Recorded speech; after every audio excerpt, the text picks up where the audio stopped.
ایک مرتبہ نبی کریم صلی اللہ علیہ وآلہ وسلم طواف فرما رہے تھے تو ایک عربی کو آگے طواف کرتے دیکھا جس کی زبان پر یا کریم کی صدا تھی۔ حضور اکرم صلی اللہ علیہ وآلہ وسلم نے بھی پیچھے سے یا کریم پڑھنا شروع کر دیا۔ وہ عربی رکن یمانی کی طرف جاتا پڑھتا یا کریم، تو ہمارے نبی بھی اس کے پیچھے پڑھتے یا کریم۔ وہ عربی جس طرف بھی جاتا تو پڑھتا یا کریم، تو ہمارے نبی بھی اس کی آواز سے آواز ملاتے ہوئے پڑھتے یا کریم۔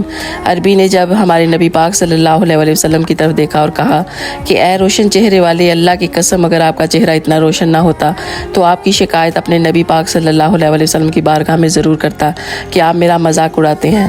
تو ہمارے نبی نے مسکراتے ہوئے فرمایا کہ کیا تم اپنے نبی کو نہیں پہچانتے ہو؟ اس عربی نے فرمایا نہیں۔ آپ نے فرمایا پھر تم ایمان کیسے لائے؟